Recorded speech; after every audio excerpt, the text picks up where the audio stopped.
พมาแล้วมาบุญทวีไวอยู่เห็นเนาะมาแล้วโอ้เนาะได้ยังเลยได้ยังมากินดูมาปั่นกันกินได้ยังก็ได้เดี๋ยวนี้เลือกไฟฟ้าคือว่าฮอดไฟฟ้าต้องบุญวีมาพอมาฮะแล้วว่ามื้อใดบัดนี้ยังบ่แต่ว่ายังเพียงพอยังเท่าไหร่ยัง 3,000บ่หรือ 30,000 30,000ป้ายป๋อถ้าก็ได้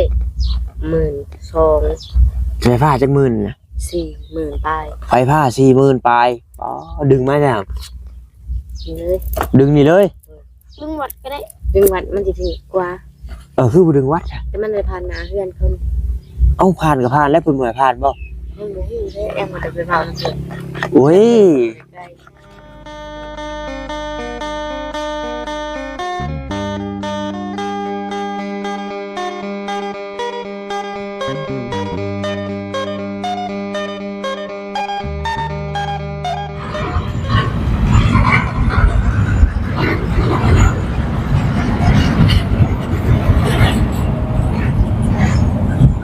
พี่น้องเนาะค่อยคำลงแรงแหละทั้งรถ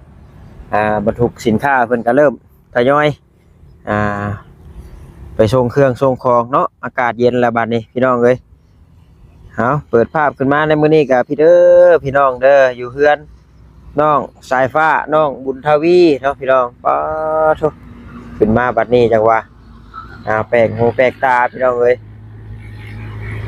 มาบัดนี้จังไดบัดคือเห็นมีหลังคุมหลังคาตัวนี้ขึ้นมาแล้วบัดนี้เนาะเพิ่นสิเฮ็ดหยังพี่น้องเอ้ยบ่ตาก็บ่ได้ขึ้นมาแวะล้นเติบมาแต่เฮือนไปตู้คูนเนาะมาแต่ผูกแขนขึ้นบ้านใหม่เฮือนงามแล้วก็แวะมาทางเยอรมองพี่น้องขึ้นมานี่จังได๋ก็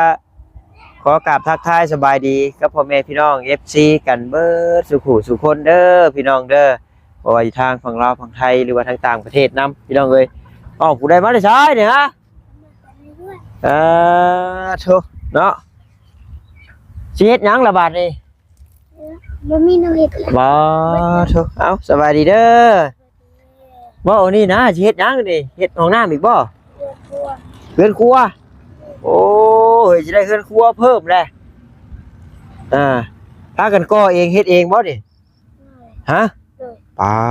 โธ่เฮ็ดกับไผน่ะบ่บางฮะ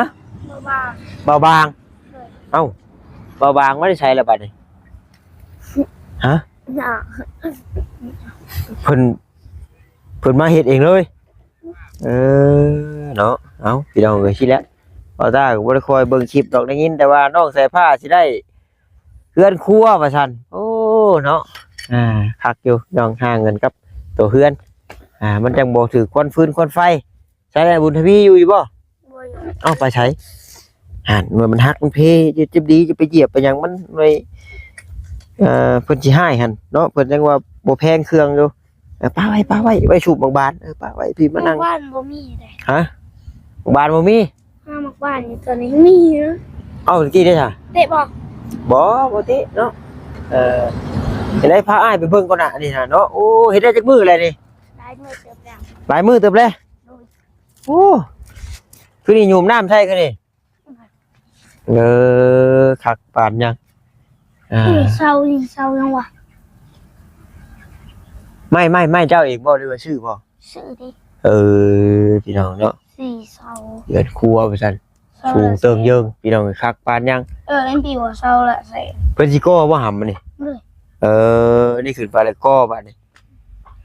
เศร้าใหม่มันก่อติดแต่ว่าเพิ่นก็ตอกเล็กกระปูแล้วใช่เพิ่นก็ตอกเล็กกระปูลามๆได้แล้วเพิ่นก็คือลังข้าวบ่ยากแล้วบัดนี้เอาว่าแล้วก็เลยปูได้โอ้ยไปขึ้นได้สูงคักปานยังขึ้นไปหาเบิ่งพอแล้วบ่อยู่น้ำมานี่พอแล้วมันจุ่มแล้วเลยไว้ให้มันแน่นบัดนี้แล้วก็จังก็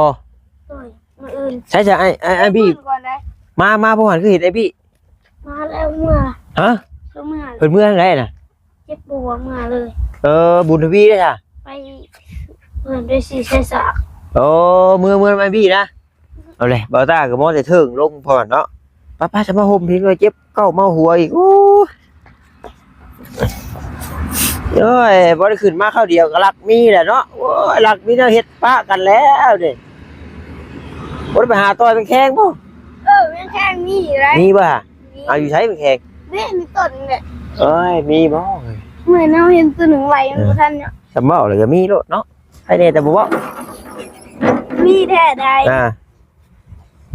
ได้หยังชูไอ้บี้กินมื้อนี้เอา ไอ้พี่คงกินมากเลย ไอ้บี้ชื่อกินมาชูกินแต่ได้จะบุญทวีบ่ได้ไปเฮ็ดงานพอสร้างบ่ครับเดี๋ยวดิ ก็อะไร ยาเลยเป็นได้คือยาเลยฮะโอ้ได้โชคใหม่อีกพี่น้องเนาะยังบ่แก้ฮอดเบอร์จะโดน จะโดนเลย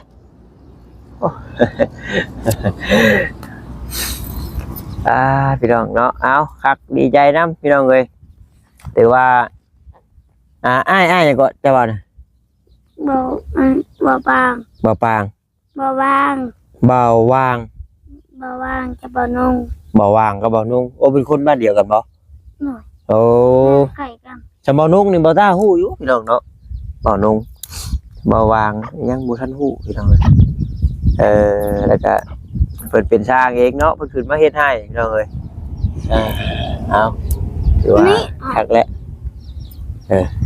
นี่เอาไปใส่กระแจรถก่อน ง่ายเฮงบ่มีอยู่กับแจรถ ก็ใช้แน่อยู่ดอกพี่น้องเนาะถ้ามีเฮือนครัวเฮือนหยังก็ยามเฮ็ดอยู่เฮ็ดกินเฮือนชานก็บ่เปื้อนน้ำคักกะลีก็นี่เทอันทางหั่นนะจากเฮือนครัวไปหาห้องน้ำจากหลังบ้านมาหาเฮือนครัวสินะ ตะกี้เอาให้เอง ฮะเดี๋ยวเพิ่นจะเทให้ใช่ป่ะ เทพื้นนะเทได้เทพื้น เอาเทอันจากประตูหลังบ้านมาหาเฮือนครัวยังเทอยู่ป่ะ บ่ ยังบ่มีงบ ทางหมดไปเลย ทางเมืองไป เทื่อละคันเทื่อละต้น เทื่อทานเทื่อตอน ได้ไปเรื่อยๆดอกพี่น้องเนาะเพราะว่าตัวหลักๆสำคัญนั่นเลยก็ได้เด้เนาะตัวเฮือนนี่แหละพี่น้อ นั่ ง งกับ เนาะ ไพ่เขาดีมากเลยได้ไพ่เลยได้ เอ้าพักแน่แล้วบัดนี้ เด็กมาแล้วมองบุญทวี ไวอยู่เห็นเนาะมาแล้ว โอ้ เอ๊ะ เนาะได้ยังเลยได้ยังมากินดู จะซื้อจ้ะ มาปั่นกันกินได้ยังก็ได้คือว่ามาจะเป็นพี่น่ะไปเป็นเชียงเงินพามา เด้อสวัสดีไอ้พี่มานั่งชื่อชาชากรู้พูดไปนั่งพูดเดี๋ยวนี้ไอ้ป้าก็เนาะขักปันยังบาดนี่ได้ชาชากมาให้ละผมไอ้ก็สลบแหละเขาได้นี่ กล่อง1,700บ้า โอ้ จะเป็นแล้วเลยค่ะ ผมไอ้ก็เรียบร้อยแล้วก่อนนี่อยากได้อยู่เพียงเนาะ4 ปีขาดเรียบร้อยแกะเบิกได้บ่นี่ ได้แค่ว่า โอ้ จะเป็นสีสายหมดย่อมไปเลย ส่วนลายนั่นนี่พี่น้องเนาะจับดู ตัวนี้ก็มีหัวนะวะ อันนี้มันนี่มักฮักพี่น้องเนาะนี่น้ำขอตอนี่ นี่แม่นตัวนี้บ่ได้มาให้ฮักงาให้ยามตัวนี้แหละ ตัวนี้แหละของอ้ายก็ฮัก คิดเองให้เอง โทษหมูได้เห็ดขาดได้กัน แล้วก็ทรายมันก็บ่ค่อย ตาเห็ดขาดเองโทษเฮา นั่น นี่กูขาดให้ มีอ้ายให้โทษว่าเป็นได้ก็ชื่อมา2 อัน ซื้อมาเผื่อ เผื่อไว้ เจ้านี่แหละ ชื่อมาเผื่อไว้คนแถวนี้เนาะทางแน่แต่ได้คือว่าผมราคารถบ่คือนี่ เลย โอ้ยไม่ใจดีแท้เนาะ เห็นพี่ว่ามันใกล้เด้ ใจดีแท้ว่าแล้วพี่น้องเนาะเป็นอะไรถ้าเรียกงานนำพอทางบ่ได้ไปแล้ว แล้วอันนี้ก็ไปเลย เพิ่นเฮ็ดงานใช่เดี๋ยว เงินอุ่นอี เราเฮ็ดอยู่หั่นเดี๋ยวนี้เดี๋ยวเฮ็ดน้องน้อยเด้ค่ะ เงินน้อยแล้วเลยปะ ไปตั้งแล้ว ของน้ำยังบ่ได้ไปตั้งเตี้ยกับโบ แล้วตัวพูดของน้ำนะตัวพูดเชาพูดนางเลย ติดต่อให้เราดึง เป็นน้องน้อยได้ โบประสาน อ่ะ ยันว่าเจ้าตัวพ่อแม่กันอยู่รู้สึกอยู่ ไหน เจ้าเนี่ย เป็นยัง เอาคือว่าเป็นพ่อเป็นลูกกันอยู่ยันว่าติดต่อโทรลินกันนะ อ๋อโทษครับเราก็ไปเวียกเราเขาเวียกเรา ว่าแล้วพี่น้องเลยเนาะเรียกไปเรียกมาโทรหาอยู่เป็นสุข เวียกไปเวียกมัน แมลงคือพากันหาก้านไปแข้งเดี๋ยวนอนก้านไปแข้งกับแมลงได้บ่เฮ้ย10 ตัว จะชี้ คุ้ น ม อน อยู่บ่เฮ้ย คุมเนาะคุมเมียจะด่าจะเป็นเมียจะสิด่าโอ้เอาเมียตะไลด้วย ไปหาไปแข้งก็บ่ได้ไปแข้งเนาะ โดย ไปหาก้านอย่างอื่นจักแบบบ่แห้งแล้ว เห็นเลย งานเข้าแล้วตาง านเข่าเลยเจ้าแต่เป็นคือภาษางานเข่าแล้วคือว่างานเข่าเลย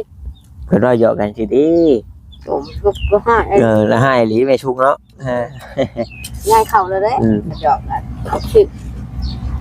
โดยอยากจะสไปเลยว่า บ่เวียนแล้วแหละบอกจักก้อนจะทำนี่ ร้อย แค่ไหนช่องก้อน ร้อยหนึงเตรียม2ก้อน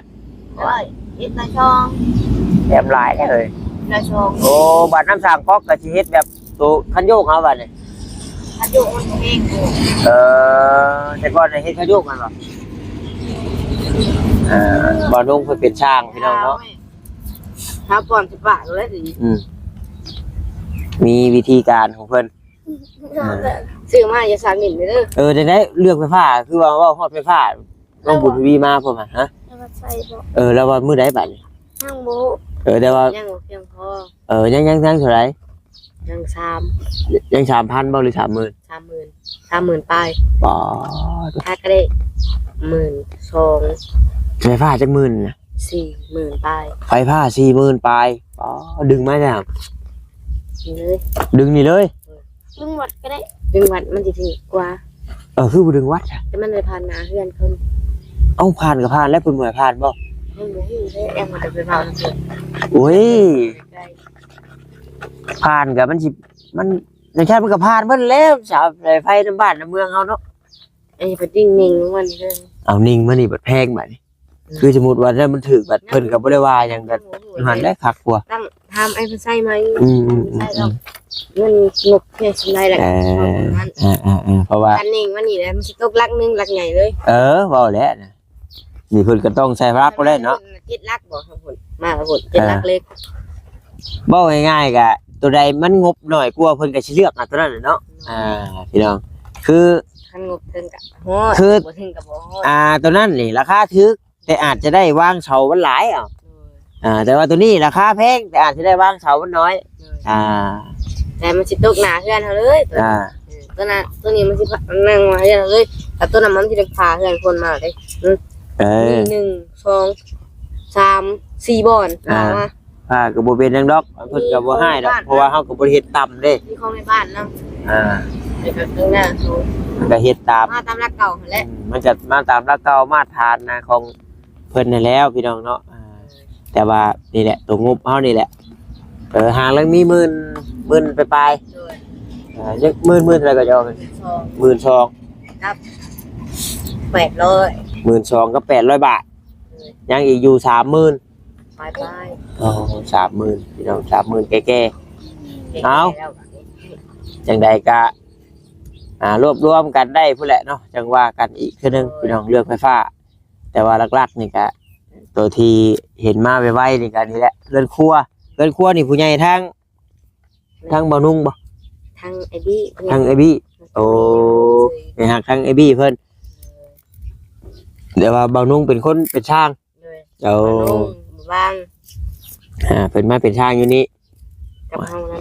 เพิ่นบ่เอาเพิ่มบ่ช่างเนาะพอได้เอ็มร้อยจักขวด เพิ่มอยู่บ่เอามาก่อให้เฮา ได้เนาะบ่ตาคนปูนให้เนาะ ที่เราสิก่อให้ ก่อก็ได้มันเบี้ยวแล้วบ่เคยก่อว่า เพียกอันนึงเพียกได้เหมือนทางก่อ เนาะพักอยู่ยังได้จะแม่โทรมาลิ้นอยู่บ่ โทรมา เฮ็ดหน้าอยู่ที่ปีนี้มาอยู่ที่เนาะ มาลงว่าเราสิมาเฮ็ดซอยอยู่ บ่เอาบ่นุ่งเราบ่เฮ็ดหน้าบ่ แล้วว่าเราสิมาเฮ็ดซอยแล้วเรามากินข้าวนำ เรามากินข้าวนำแล้วสิมาเฮ็ดช่วยบัดนี้แล้วใช่ บ่แก้วน้ำแล้วว่า บ่แก้วเพราะ บ่แก้วแล้วก็สิมาแล้วว่า มีแต่ผู้สิมาเฮ็ดช่วยบัดแล้วไว้ โอเคเราอาจจะที่ผนังเผาดอก บ่ตาสิเป็นผู้มากินบ่ตามัดช่วยเด้พี่กาย เนาะ มัดช่วย หมัดซอยจะคือบ่มากิน เอากินอยู่เนาะเอาบ่เห็นเนาะ กินอยู่พอเลยยังจะชอบแต่เขาเจ้า จังยังจะสอบเพราะเขาบ่ได้นับซ้ํปีนี้สิกุ่มอยู่แต่2คนกับนี่แหละผู้นั้นผู้นี้มาบางทีผู้ใหญ่เพิ่นก็ชื่อฝากนำเนาะแต่สิกุ๊บอยู่ดอก แก่ชาย โอ้เล่นไวขนาดเนาะ แป้งข้างเนาะ ทางงามแหละ ก็แป้งข้าง นี่ก็ว่าออกจากนี่ก็ว่าสิลงไปเฮือนน้องน้อยเพิ่นนั่นแหละเนาะมาแต่เฮือนมีตู้คูนพี่น้องเนาะเพิ่นขึ้นเฮือนมาว่าสิลงไปหั่นแหละ มันสิบ่คำบ่ ว่าได้แล้วว่าเวียดว่าไปเรียนว่าเพิ่นอยู่ดินไม้เพิ่นนี่แต่ว่าอยู่ดินไม้น่ะบ่ครับแต่ว่าเพิ่น อายุเที่ยงนี่ซะ อยู่เที่ยงนี่โอ้ยครับ ครับพ่อ ตายเติบเนาะบุญทวีเนาะโอ้บ่ได้เป็นใกล้ปานใดเด้พี่น้อง ให้ย่างแต่เที่ยงน้อยไปหาเที่ยงอุ่นอีเนี่ยกว่าได้เที่ยงอันอื่นกันมาเที่ยงอุ่นอีเขาย่างอยู่ได้ถึงหั่นล่ะ ย่างบ่ ย่างได้ ว้าเด้อโอ้ร้อยเลย ย่างส่วนเราว่าจังน้อยก่อนสิจังน้อยก่อน ย่างอดบ่ได้ ส่วนบักลายเหือยังจังน้อยนี่เลยโอ้ยเมื่อยแหละเมื่อยนั่งดินซับกำลังเมื่อยนั่ง บ่แล้วอันนี้ก็ลงหลังจากลงมาได้เซโปนปึ๊บพี่น้องเนาะ แล้วลูกไปจะขึ้นเชฟโปนบ่ แม่นขึ้นไปเซโปนแล้วก็บ่ได้ออกมาเวียกหลายมื้อแหละพี่น้องหางออกมามื้อนี้บ่แล้วก็ตั้งแต่วันที่22ซะ22 23 24 25 26บ่มื้อนี้เกือบอาทิตย์นึงพี่น้องเนาะ ไปพวกมือบ่ บ่ไปนะไปคืนเดียวไปนะไปมื้อนึงคืนนึงไปเลย ได้มาบ่ มันมีนี่แหละเพิ่นเลือกผู้แทนช่วงวันที่22นะก็เลยกลับลงมา ที่มาลงกับเมื่อคุณคือกัน มื้อชุบมื้อใช่มั้ยลงมาใช่มั้ยก็เห็นอยู่ที่ซิมเจ้าเชียๆมันค่ำแล้วมื้อนั้นกับเขาบ่แซนเพิ่นเห็นอยู่ซิมเจ้าน่ะแต่โอ้ยว่าโอ้กับกายทางไปเนาะแม่นรถบ่แซนคันนึงอ้ายแน่ มีไผแน่บ่เวียด ครบทีมเลยมื้อนั้นน่ะ8คนขึ้นไปมื้อน่ะ บ้ากันเดียว8คนอัดกันแล้วหั่น โรซาลี รถบัสซารี่นำบ่ ไป2คันคันละ4คนนะมื้อนั้น มีรถไผแน่ รถบ่แซนกับรถอ้ายไปโว้ยเนาะยังบ่ทันได้แจกเครื่องครับพี่น้องเอ้ย จิตก็มีว่ะ มีบ่จิตกันแล้วบ่ได้ไปใช้จะพากันเฮ็ดกินหยังสิบ่แลง อะไรมีแข่งปะ ใช่ไง บ่ไรนั่นได้เฮา บ่มีนะหาเรื่องให้แต่กันเมื่อยเนาะ โอ้บ่ได้คือพี่ไก่ยังไรถั่วที่ โอ้ปีกายนี่มันมีปีนี้บ่มีปีนี้ พี่นาพุ่นมันนี่ บ่มันใบยังบ่ล้นกกตัวนั้นกกนี่น่ะมันบ่ชงดอกมันใกล้คน พุ่นตกนะพุ่น กกนั้นอาจจะมีรถเราไปยังเฮ้ยนะปู่ตรงตัวกล้องบ่โฟกัสพี่น้องนั่นๆตัวลงคลองน่ะเนาะผู้หญิงบ่น่ะพี่น้องเป็นยังระบาดไปจะเบิ่งดู รถเนี่ยจอดรถเนี่ย บ่โอ้ยบัดนี้ได้ฉันสิทุบบอกว่าหรือว่ายามหน้าสิก่อปิด ก่อคิด นี่บัดยามมันปล่อยปูนนั่นให้บ่นุ่งเพิ่นนี่ให้นะ เฮาเฮ็ดก็เป็นเฮาก่อได้ ดิแต่เลี้ยงจะปีบัดนี้อันนี้ล่ะเก็บออกเศษแก้วนี่บ่เลย ป้าบ่วงก็มาหิมน้ำบ่นน่ะ ป้าจูดฉะอยู่ ว่าไม่ได้ บ่เลยว่าบ่วงบ่ใช้เนาะ เฮาละ5บ่วงบ่วงบ่เห็นเก็บไม่หมู่นี่โอ้เอาบ่วงมาหิมน้ำ บ่วงหายทุนหายกำไรโฮดเบิด ไอ้บี ไอ้พี่บ่ ทำไมนั่น มันอยู่น้ำขี้เหงื่อนะครับบ่เห็น มีจับนะมีจับนั่น โอ้ยไฟใหม่มันแล้วจักยังอยู่เนาะจับเอาไปล้าง เอาไปล้าง ยังดีๆเด้นะโอ้ มาได้ดิ เอาผู้กาดยาวเนาะไปล้างจังหน่อยป้าไปหันจังหน่อยสิเป็น แก้วได้เก็บของใหม่ หมดนี่เลย ยามัน ไปชูเอาในชูของน้ำมาชู โอ้บัดเลี้ยงใช้จะดีก็เอาออกแล้วเฮ้ยเห็นนี่มันก็นอกมืดกันแล้วมันก็ น้ำหอดนอนอยู่ร้อยนี่มันออกนี่ตอน300ออกมาดื้อ ออกไปเลยป่า300ตัว 200 ออกเวิร์ด ใส่400เลยฝาไปนำอย่าเอาไปตู้ โอ้ใส่ตู้เลย ขายตู้โอ้เนาะดีได้ไอ้เว้านะเดี๋ยวเราเพิ่นสิเทให้สิดอกยังสิมีอยู่จักแลเนาะ เนี่ยวังกาเนี่ยตูดแป๊บ ฮะ มันบางตาลายพวกก็เลย บางตาลายพวก ปิ่งเลย